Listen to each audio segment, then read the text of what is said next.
Hey everybody, I'm Zoe. And I'm Chandi. And this is Bound by the Cloak. Today, we're diving into a topic that's equally scientific and deeply personal: genetic disorders. These conditions affect millions worldwide, shaping lives in ways that are unique as DNA itself. First, we're joined by Melissa, who lives with Senior-Loken Syndrome, a rare genetic disorder affecting both vision and kidney function. Melissa shares her journey, offering insight into what it's like navigating life with a disorder that's really not widely understood. We also chat with Dr. Julian Barwell, a leading expert in genetics, who's on a mission to demystify genetic disorders and make cutting-edge research accessible to all. Together, we'll discuss the science, the social challenges, and the resilience of those living with these conditions.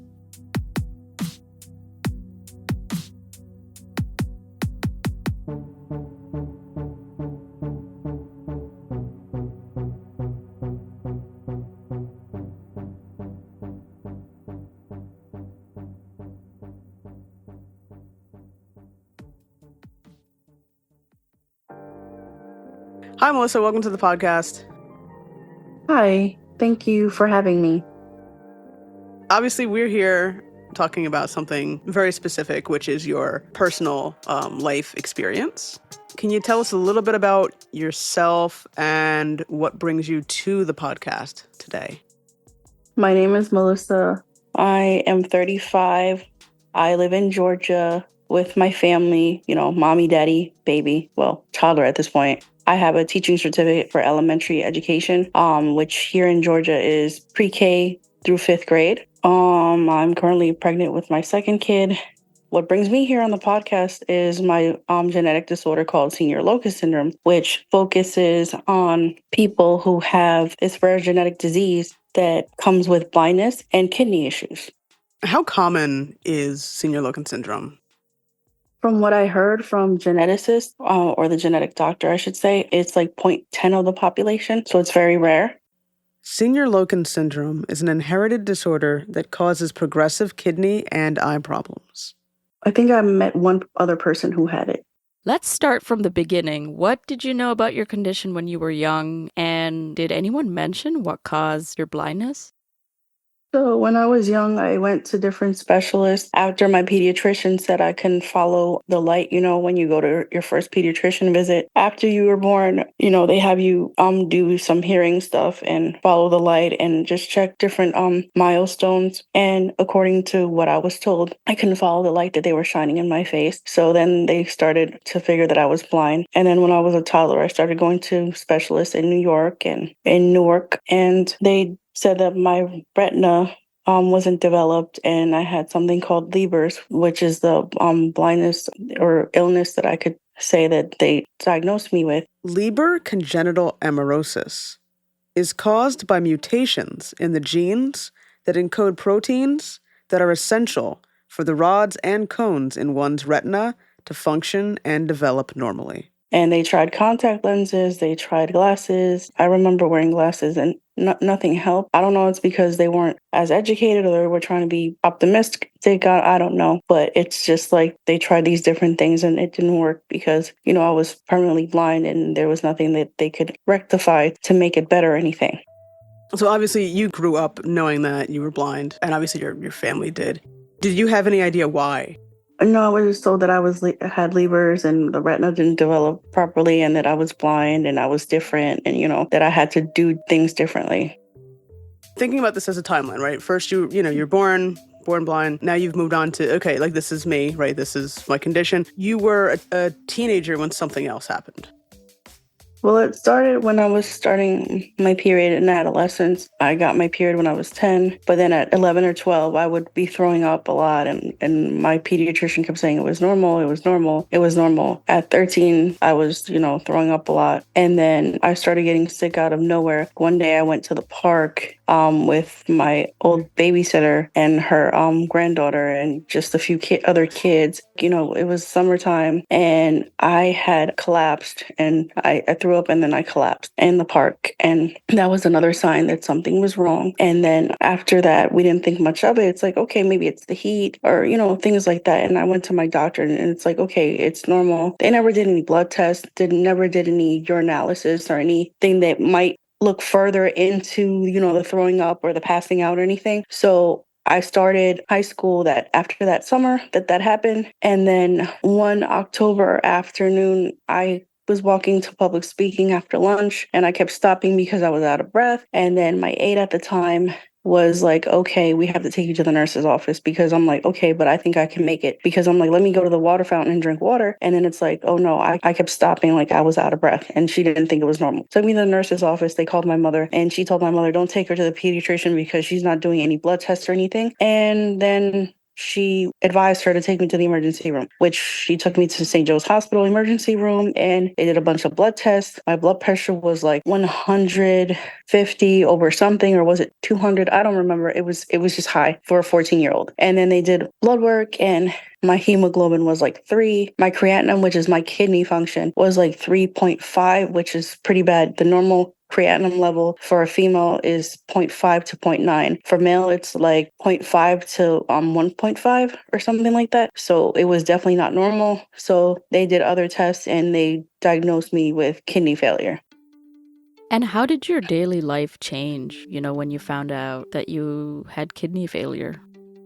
I was a teenager, so I felt very out of place, very scared, not normal anymore. Like I was on dialysis. They had put a tube in my stomach in the peritoneal cavity, and I had to do dialysis every night at my house. We had the machine, we had the bags. They were like medicine bags that would filter all the liquids and my insides, and then all the bad toxic fluid would go into this one bag that my mom would flush down the toilet. That was my nightly routine. I would go to sleep with that and then go to school in the morning. But I stayed home for 2 months, from October to like the beginning of the new year. Christmas was pretty bad. I was sweating when it was cold outside. And it's just like I couldn't really eat that well. And I had to take medication now because my kidney weren't filtering what they were supposed to. So sometimes my phosphorus was so high, I had to take medicine for that. I had to take blood pressure medication. I had to take all these medications, and me being blind, I had to rely on my mom to help me with these medications. But now obviously I can identify my own medications because they have different shapes and stuff. But at first it was really hard because I'm a teenager. I want to go to school. I want to be normal. And then it wasn't a normal situation. On top of being blind, now I have this tube in my stomach. I have to go to doctors all the time. I have to go on dialysis. I have to take all these medications. I can tell you a story where I went to camp, and it's like I couldn't eat the same type of food because my dietary restrictions, because kidneys don't filter like they're supposed to. Anything with high phosphorus, you can't eat. Anything with high calcium, with anything that would make any number high, you can't eat. Like macaroni and cheese was one of my favorites. I couldn't eat that. I couldn't eat ice cream like that. I couldn't have like a hamburger with cheese all the time. I couldn't have rice and beans, and I'm Spanish and I love rice and beans. Like it's one of my favorites, and I couldn't have it like all like that. And one day, like I was at camp and I screamed out that I was a freak, and everybody was freaking out, like, what's going on? Like, are you okay? I just felt like really out of place and just not normal anymore. Yeah, I mean, obviously, it was a really tough time for you to kind of get used to, all of this. As a teenager, you don't understand, okay, you got to do what you got to do to stay alive. This is your life Right. now. Like, you have to do these treatments until they find your kidney. You're younger, so you can be on the list. I was like, I'm going to be on the list forever. I don't like this list. This sucks. Obviously, you mentioned your mom and how she would help, but I mean, I guess, how did your family handle it in general? Okay, well, my dad, God rest his soul, he's passed away now. He was freaking out. He didn't want me to have any brownies or anything, cookies or any sweets or anything. He would buy me like really healthy fruits and fruit juices and everything and bring them to the house. He would visit the hospital and try to throw away, any brownies or care packages that I got, because he's like, okay, this is not healthy for you. My mom, was freaking out. She had a 2-year-old to take care of, which was my brother, and she was very overprotective now. Like she had to stop working her job and then file for unemployment for the first time in her life, since she had to stay home with me and take me to all these appointments and everything. And then eventually she found a new job in the summer after I started getting better and started getting used to my new life. I even learned how to do dialysis myself. Like she would tell me what to press on the machine and how to connect myself and everything. Family members who weren't, like close to me would freak out or pray for me or be like, oh my God, what's going to happen to her? Is she going to die? My grandmother, my aunt actually came to the States from Puerto Rico to spend time with me and live. Like my aunt only was able to stay 2 weeks. My grandmother was able to stay a month, and they were helping, going to the appointments and just, experiencing all these things with us. Did the doctors know what caused your condition right away? No, they were just trying to save my life because the kidney doctor who saw me, well, the correct term is nephrologist. The nephrologist who saw me in the ER said if my mother would have waited one more day, she would have woken up to a dead teenager in her house. Yeah, my hemoglobin was 3, so that's basically you're done. You're almost done. Well, I mean, obviously, we're glad that you're here. Yeah, I'm glad that I'm here too. At what point did doctors do any genetic testing? So after you were diagnosed with kidney failure and you're on dialysis, did you receive a kidney, before the genetic testing, or was that after the genetic testing? After I was put on the list, I was sent to Hackensack Hospital and they took 9 tubes of blood. They had to do all these tests on me to make sure that the kidney is 100% compatible, because if it's not, it could experience rejection or it can cause something worse. So they took 9 tubes there and they did like other health screening to see if my heart can take it. Obviously it could, and different things. I was put on the list, as soon as possible. And then I got my kidney July 25th, 2005, 19 years. My creatinine right now is 0.8, so it's extremely normal. And especially for somebody who is now expecting is actually really good, as my doctor says.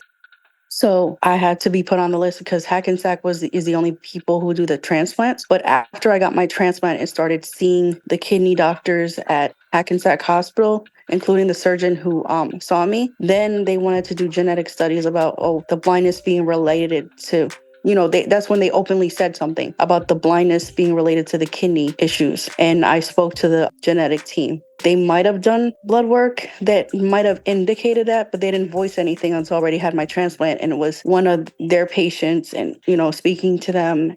How did you respond to, hearing about Senior-Loken syndrome and the fact that your blindness and your kidney failure were related to each other?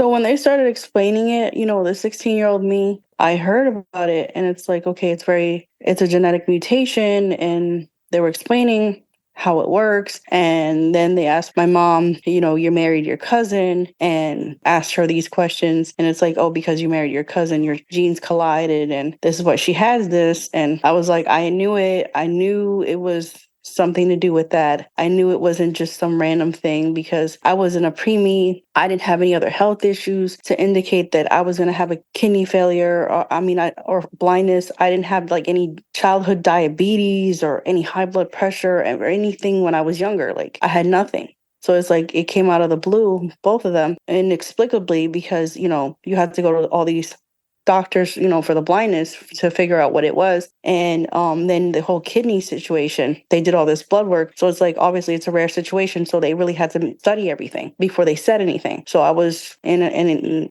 short pissed, like this is what you caused. Like, I can't believe, they had to calm me down. Like, no, we're trying to figure some stuff out here. You can't be yelling. And, obviously 16-year-old me is like, okay, not only am I blind, but now I have an organ that I have to protect and take care of, or else I'm going to end up in the hospital again. And I don't want to end up on the list again. And then I even thought about it, like, can I have a normal life? Can I have children later on? Like, I was just pissed about everything at that moment, I can only imagine just the confusion and the anger. And did you have any support during the diagnostic process? My mom supported me to her best of her abilities, but I was pissed at her. My friends were very supportive and always tried to help me, talking these things through. And I also went to a therapist, went to church, just different things. Because, my mom kind of wanted me to go to therapy because she's like, me having an organ transplant changes your personality. I didn't know that was actually a thing, or if it is a thing. I was just angry. I was on steroids. Everything that I was upset about with my mom and the way she would treat me because she resented my dad for whatever he did to her. And then now I find out I have a genetic mutation situation because you guys are cousins and you've been putting all this anger longer on me, I started taking steroids because of my kidney. That was one of the things, because it helps with inflammation and all that stuff. So 5 milligrams of steroids I'm on now, but I started on 20. It's a new kidney. So, I just started getting roid rage and everything, and they put me in therapy so I can talk through a lot of these things. How do you manage, the challenges with your vision and with your kidneys? So with vision, there's different things like for me to use my oven or different appliances. I have something called bump dots, which raises the touch screen buttons, so I know what buttons I'm pressing, and we use different shapes and sizes for different types of buttons and whatever they need to do. And also my phone talks. It's called VoiceOver. It's a screen reader. It reads what's on the screen. It also does that with computers and everything. And Android has a version of that too. I also use a cane to walk. I put things in their place so I know where they are at all times. It doesn't always work out that way because I have a 3-year-old, but I try. With my kidney issues, I have my medications in the same place as always, and they're in different shapes. Like right now, my blood pressure medication's like a round shape. My immunosuppressant is like a capsule, and they just have different shapes, so I know what they are and what the medication purpose is, because I've been taking them for so long. How do you cope with the emotional and mental health aspects of living with Senior-Loken syndrome? I don't really have any emotional or any anger or any really big issues anymore. But like I said, I was in therapy on and off since I was 16 till I was like 21, 22, because it was just a really hard time for me to accept that my life was no longer the same. I mean, it was hard enough that I was blind and I was already different and things were just different for me. But, it was harder that I was also somebody who was quote unquote sick and had to have a kidney transplant, and people felt sorry for her even more because, she's blind and oh my God, she's sick. Is she even going to live past a certain age? Will she ever be able to have kids? And it was just like, something, traumatic for me. And I just had to cope with it in therapy. And, since you had kidney failure, and you were put on a transplant list, what was that experience like? I know you talked about it a little bit, but what is it like to basically, you're on the list and you kind of get a call, right? That's just like, all right, let's go. Yeah, you only have 24 hours to get there because they're putting the thing on ice. After that, it because it's not in a body, it's no longer useful after that. It just goes limp or something because they put a knife. Like I got the call like around 6 something. It was just a normal Sunday. My uncle was over. My grandmother was visiting us from PR, and she was staying with us for like a month or two. And my uncle had visited. I don't know. He brought some Dunkin' Donuts. That was actually pretty good. I'm glad that's the only thing that I ate, because I wasn't hungry. And then he's like, don't eat anything when he called me like at 6, like, okay, kidney doctor from St. Joe's calls me and it's like, hey, so Hackensack has a kidney ready for you. Don't eat anything. And I started screaming. He's like, no, calm down. You need to listen to directions. Call your mother at her job. Get her to drive you here immediately so they can do the surgery. Don't eat anything. Don't put anything in your stomach. I don't even remember if he said I can drink water. I just looked for some clothes. I don't even know what I wore. My grandmother described my excitement and enthusiasm that I was spinning around and jumping around like a bunny rabbit. So she's like, that's the most excited that I've ever seen you. You were jumping around like a bunny rabbit, like, oh my God. And because those were the longest 20 months of my life. Being on dialysis, being hooked up to a machine, being on more medications that I would have wanted to, not being able to eat what I wanted, it was just ridiculous. So when I got that called my mother at her job. She came and got me. They prepped me for surgery. Surgery started at 9 and it was done at 1:30. And then after they were done, I woke up in severe pain because they had stapled me back together. Not an easy surgery. And then they didn't give me morphine till 5 o'clock in the morning because my oxygen was low. I don't know why it was low, but I was like screaming, begging for morphine, and they just wouldn't give it to me because it's like oxygen is low. I got morphine around 5 and I stayed there for like a few days. I was still a pediatric, so for people in the pediatric unit who get major surgeries like that, get a free gift. So I got an iPod Shuffle, and I got to eat food that I haven't eaten in over a year, like ice cream, mac and cheese, drink milk. It was just a whole bunch of stuff. I was actually very excited. Yeah, I mean, I think you said July 2005 was when you got Yeah. it. But do you know who it came from? It came from a cadaver kidney, meaning that somebody had passed away of a heat stroke. They said she was pretty young, like in her early 30s. I don't know anything much about her life. I would assume she might have been a wife or a mother, somebody's daughter, obviously, sister, whatever. But I know she had lupus and she had a heat stroke and passed away. And her kidney matched mine. I was able to get one of her kidneys. Yeah, I think it's cool for people to especially hear about that, because I don't know if people really openly discuss it as much. Like, their experience of like, okay, getting that call and here's what you have to do once you get that call. Yeah, you don't have that much time to act. You have to just go. It's rough because like you have a short window of time. How do you coordinate care between specialists given, the dual aspects of your condition affecting both vision and kidneys? Well, I don't really see any specialists for my eyes. I mean, I go for a yearly eye exam like I did this past year at the Eye Guys here in Georgia. They just did an eye report for me and they said just to come back every year. That's the only specialist I see as far as for them. It's just a regular eye doctor. And I see my kidney doctor here every 3 months. And obviously, OBGYN doesn't fall under that, but yeah, I see my kidney doctor every 3 months. When you are expecting, you have to see them once a month because things change and they want to make sure that they monitor you a lot closer. And your OBGYN has to see you once a month and you have to see a high risk one too. So you see 3 people once a month. So what happened after you got your kidney? Was it smooth sailing? Was life okay?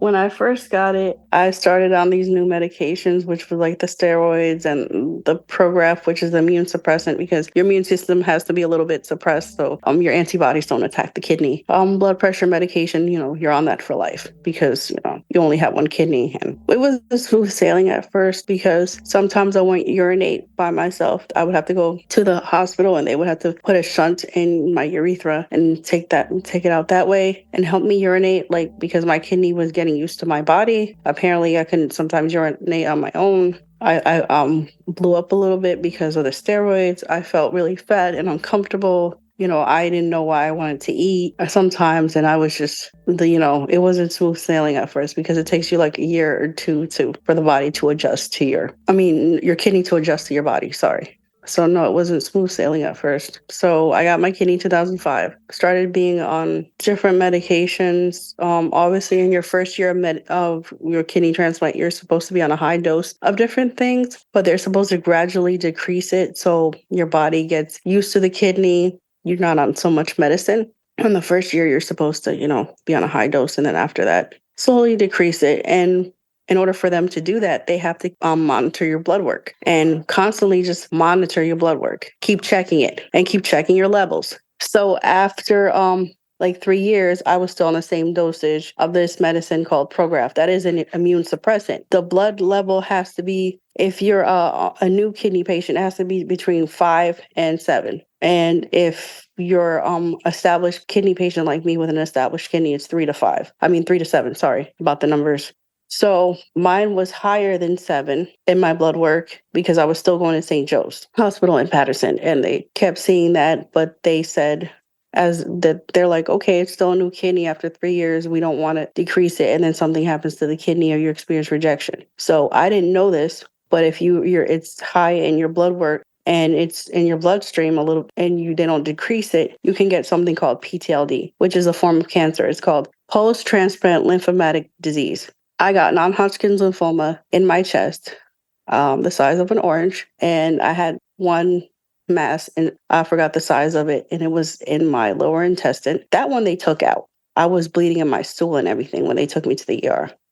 Like, I was really sick at school because I was going to Johnson C. Smith University here in North Carolina, and I had to go in the ambulance because I was just passing out and everything. I was throwing up. There was like blood in my stool. They checked that out. My hemoglobin was very low and my white blood cells were high, which means they're trying to fight something off really bad. And I didn't know that the levels were high in my blood work until this guy calls me when I'm in North Carolina, like, I'm sorry what happened to you, but I thought I would just not decrease the medication so you wouldn't experience a rejection. I didn't know this was going to happen. I'm like, but you're a medical doctor. You know this would happen. So I saw a kidney doctor in North Carolina Medical Center. and I got to see an oncologist. I got my first dose of rituximab, which is molecular cellular treatment. It's not fully chemo, but it's something like it that basically tries to destroy those cells, those cancer cells, and it replaces them with new ones.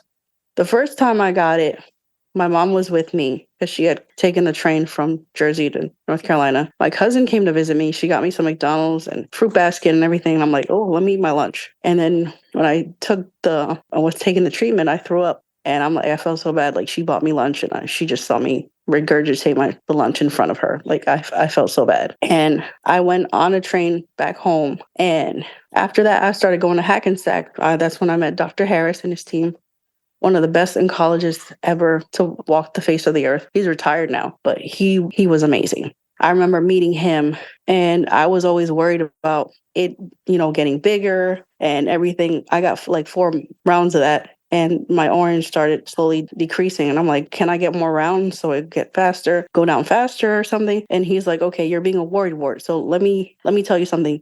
Okay, I'll do the worrying and you be the wart. That's what he would tell me, because he's like, we're stressing, you're young, responding well to the chemo, so you're going to be fine.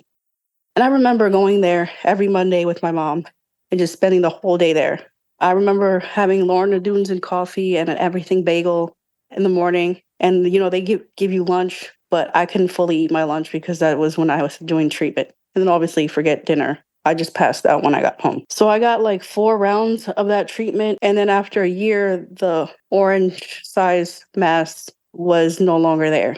And I just saw him every year after that, just as, a checkup for reevaluation. And then, they actually do counseling there too. So I did, there's the Cure and Beyond Center. So people who have gone through cancer go there and they ask you different things like, do you have a social life? Do you have friends? How do you deal with stress? And they sit there and talk to you. And I'm like, okay, this is different, but I kind of like this. Have you connected with others who have the same condition and have gone through the same experiences? Going to summer camp for the blind and other state-run programs. Like there was a program where you're staying at a dorm, in a dorm for a month, and it's like supposed to be like the college experience. And then another program where you link with other teenagers and you do different things and benefit other blind teenagers and yourself. Just programs like that. So, Melissa, what would you like people to know and understand about someone who is living with such a rare condition? Just raising awareness about it, and the people who have it, they're not alone, that there's life after kidney transplant, that there's life after being blind and having a kidney transplant. Like there's ways of managing it, there's ways of taking care of yourself, there's ways of living a healthy lifestyle, just trying to live with it. But there also is ramifications as far as emotional ramifications, like you guys were asking me. You do develop fear about when are you going to get sick again, or what's going to happen to you, and just different things that you have to either cope with your support system or find help with therapy, just different things. For women who have this rare disease, you can't pass it on to your offspring unless you're, procreating with a family member, and that you can have children after transplant and, being in this, having this rare condition. What advice would you give to someone newly diagnosed with Senior-Løken syndrome? I would have them lean on their support system. And if they need more support, seek counseling. They do have counseling. If you are going to a kidney doctor's office or if you're dealing with genetics, they do offer counseling. Ask as many questions as you can. Do as much research as you can. If a doctor is giving you vague answers, do the research and basically ask for a second opinion, go to another doctor. Do not just let any information fall short, because this is something that you have to be informed about, because this is the rest of your life. How can family members and friends, best support somebody who is living with this condition, but also just in a broader sense, what do you think organizations can also do to best support somebody living with Senior-Loken? I think family and friends, the most they can do is not panic, especially, if you have to panic, just don't panic in front of the patient. Give them as much support as possible. Try to be knowledgeable about the condition along with the patient. Don't freak out, don't assume, because there's been so many assumptions. Like for me, like, oh, are you gonna have a shorter lifespan? What's your kidney's lifespan? Because my neighbor, had only 7 years with his kidney, but then they also mentioned that their neighbor drank like a 12-pack every weekend and had, I don't know if you guys know what chicharrones are, but it's like pork skins. And it's like, okay, your neighbor isn't really trying to be healthy. So yeah, that's what happened to his kidney. But anyway, organizations, I was actually talking to my kidney doctor the other day about this, that there's not enough information for women in my condition who want to have families and who want to have kids, even multiple pregnancies. Like there's not enough information out there for that. I feel like there should be more information for women, that's accessible for them to be able to know that they can have kids. You just have to have some lifestyle changes. You have to monitor your blood pressure. You have to just take care of yourself in a different way. I mean, you still, as a pregnant person, you have to take care of yourself, but a little bit more so. Organizations should be more knowledgeable about this disease in general, and just having this awareness and bringing awareness to these different things. Thank you so much for joining us on the podcast. We really appreciate it. Thanks, Melissa. You're welcome. I'm a clinical geneticist here in Leicester, which is right in the middle of England. As a clinical geneticist, I see people who have got a family history of diseases or who are potentially at an increased risk of a disease that might run in the family. This is Dr. Julian Barwell.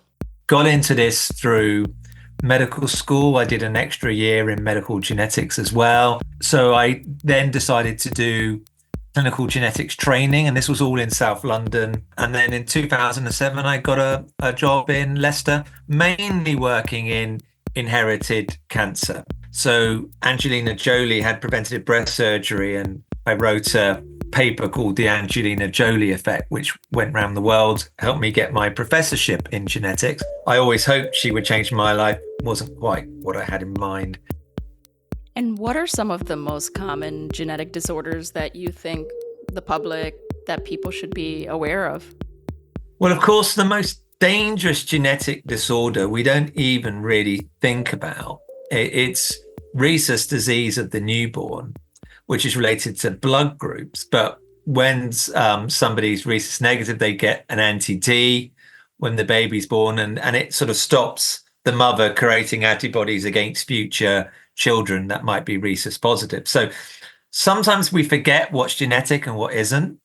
Other very common genetic traits will be something like high cholesterol. It has an environmental impact, but if you've got a single dose of a change in the gene associated with high cholesterol, you might be at a slightly increased risk of a heart attack. But if you've got a double dose, you may run into problems many decades earlier than the average person. So sometimes the dose effect can be very important. Now, classically, when we talk about rare disease, it means affecting less than 1 in a couple of thousand, but actually all combined, because there's so many, we know that 1 in 17 people, so 6% of people, will have a rare disease. But then, of course, you've got things like cancer, and cancer is a genetic disorder because it affects and impacts on genes, but it's not normally an inherited disorder. In other words, it's not normally caused by a single change in a gene tracking through families. It's due to gene changes occurring during your lifetime in some part of your body. So the inherited disorders that we tend to see and talk about are things like cystic fibrosis, where you get a double dose of a gene. So you get a gene change from mom and from dad. But taking a family history can be important, and taking a history is certainly very important when you're trying to make these diagnoses, if they're occurring for the first time in a family. So, what are some of the rarest inherited genetic disorders? Well, so genetic disorders, crikey. So there are some of the cancer syndromes that we see affect people a lot less than 1 in 10,000. And there are some conditions which are completely unique, for instance. So, and they tend to be in families where there has been some distant intermarrying, where there's a subtle gene change which they share with a common ancestor. So we share half our genes in common with our parents and our siblings, quarter with our grandparents, an eighth with our first cousins. So 1 in 32 with our second cousins, so 3%. So often people from the same village, they might be fifth, sixth, seventh cousin and not know it. And of course, if we go back far enough, we're all related. If you go back 30, 40 generations, and if you go back far enough, we're related to so many living things, of course. So those conditions, like we gene mapped a condition causing fatty liver disease and a susceptibility to cirrhosis, which is liver scarring, and then liver cancer. And we wonder if it's completely unique to one family. So it's hard to say without testing everybody with fatty liver, but in terms of what we found, we think it's fairly unique. And so that's a double dose, but you can, with 20,000 genes, when the genes are copied and passed on, you could introduce a gene change at any time in any sperm or egg. So there's probably a lot of people out there who have all sorts of non-specific symptoms that actually have a genetic disorder that are yet to be determined. You know, you had made an interesting point before, kind of differentiating genetic disorders and inherited disorders. So not all genetic disorders are inherited, but all inherited disorders are genetic. Nearly, but there are some disorders which are epigenetic, for instance, which are due not to the sequence in the genes, but how the genes are switched on and switched off. So I do a talk called When a Dizzy Granny is a Pain in the Neck, and it's due to a tumor susceptibility gene, which affects the oxygen sensing pathway in respiration. And in that gene, there's something called maternal imprinting, which means when the gene is passed on through the mother, it's switched off. But when it's then passed through the father, it's switched back on again. So the granny is dizzy because she's got a middle ear tumor.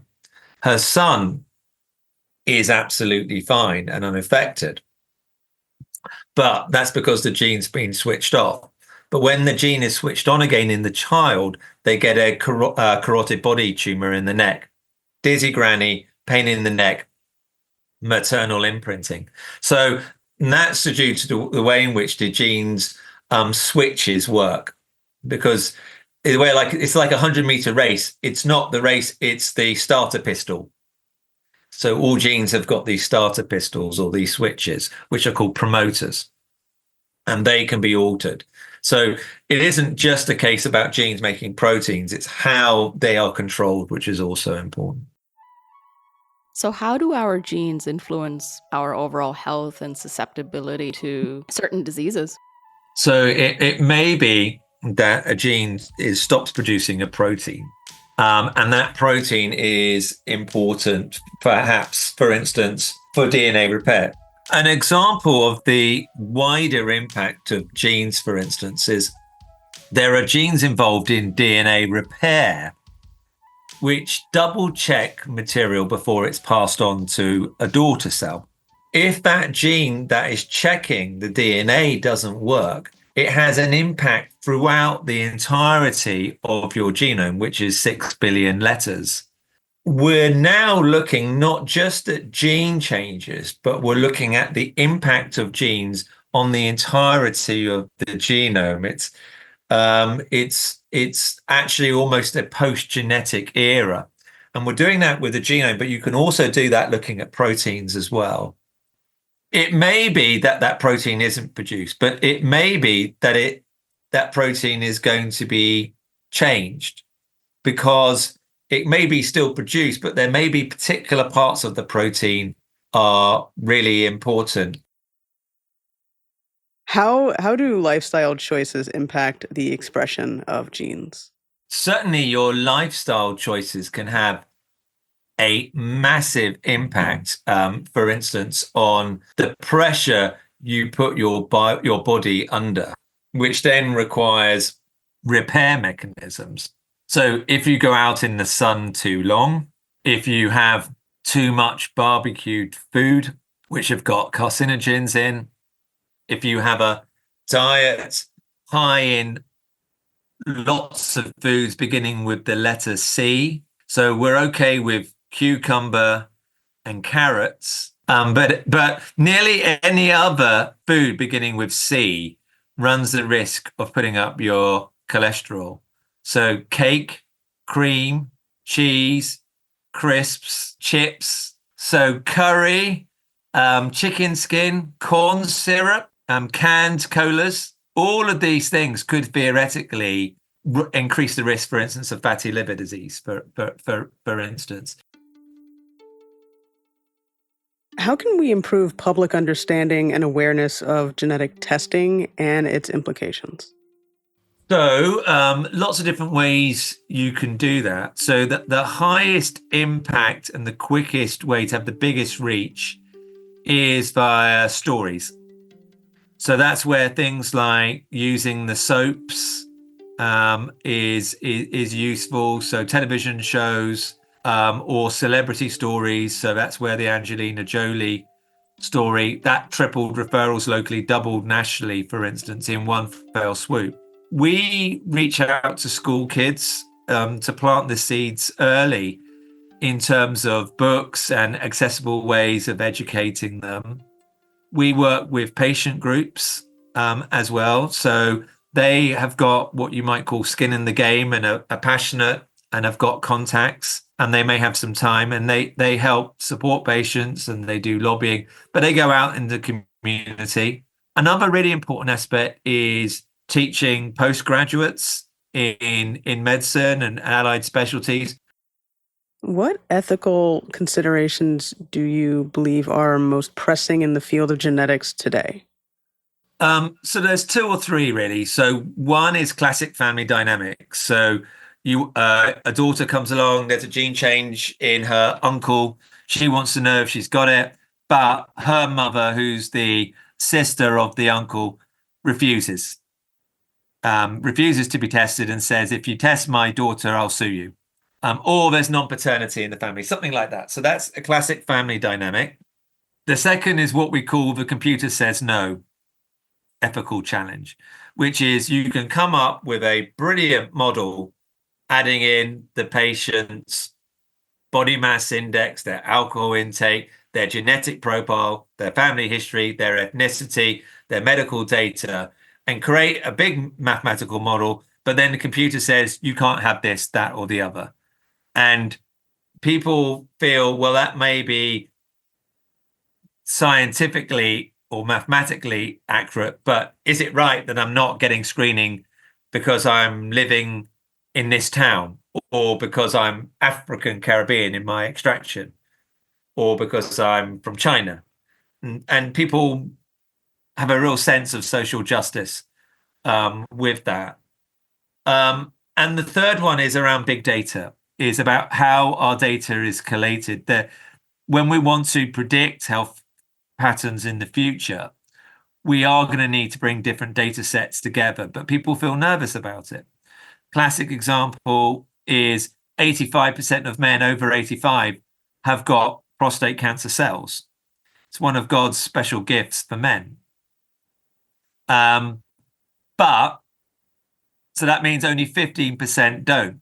But what percentage of men with prostate cancer will actually die because of it? It's 15%. So you've got to work out which of the tumors are actually going to be the aggressive ones.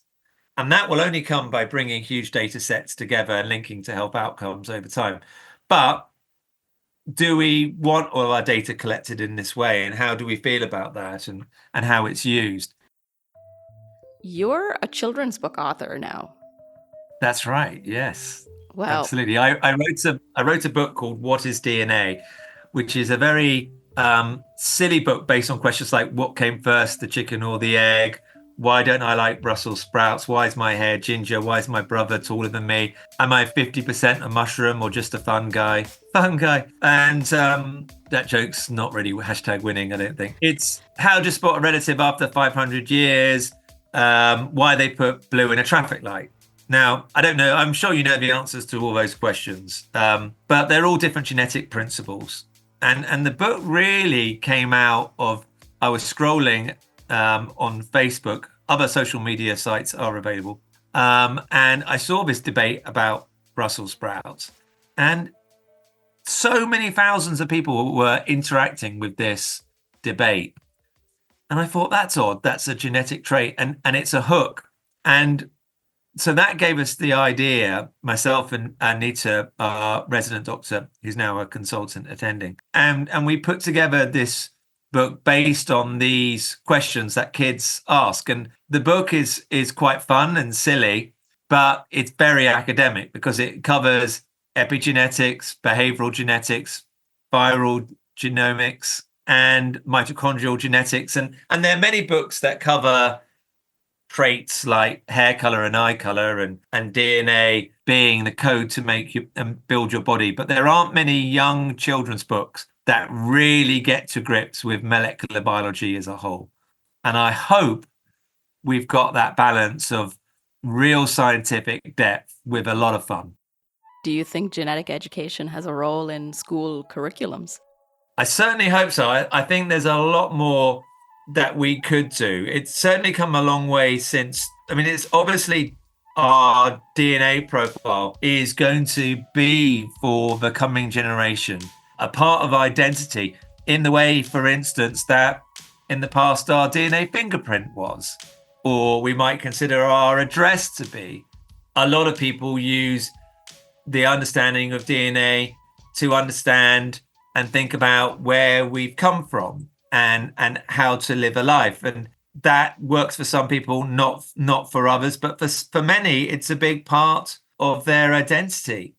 We want to make it accessible to people. So I've started writing raps, try and engage young people in the story of DNA and our genes as well. And hopefully one day that will get made into a TV show or something like that. That's the hope. So you may have to give us a rap. So how about one on the structure of DNA?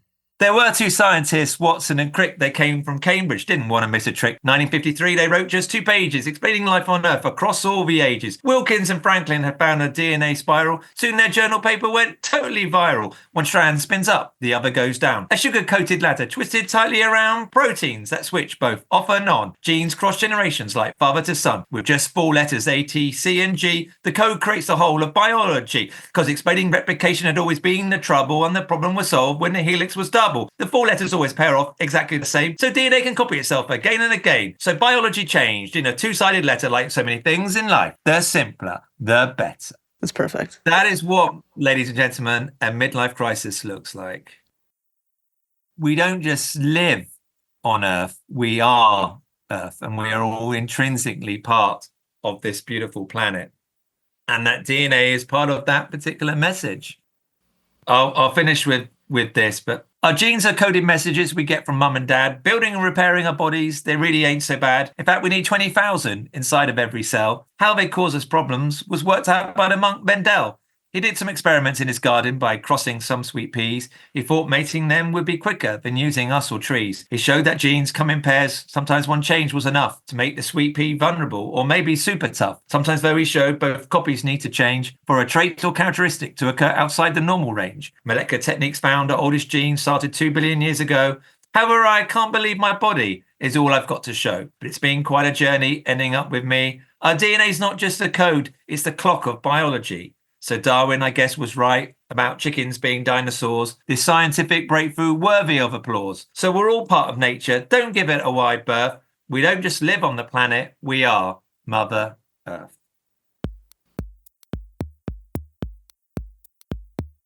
Thanks for all you do. Oh, thank you. An absolute pleasure. We'd like to thank Melissa for sharing her story and to Julian for sharing his expertise and his raps. To learn more about Senior-Løken Syndrome or Julian's work, check out the resources in the episode's show notes. Well, that's going to do it for this episode of Bound by the Cloak. Follow us on social media. We're on Instagram, TikTok for as long as it lasts, Threads, and X. And follow us wherever you get your podcasts, whether that's Good Pods, Apple Podcasts, Spotify. Once again, we are everywhere. So thanks, you guys, for listening to us this year. You guys really gave us a really big boost, and we really appreciate it. Also, happy holidays and have a happy new year. Thanks for listening. Until next time.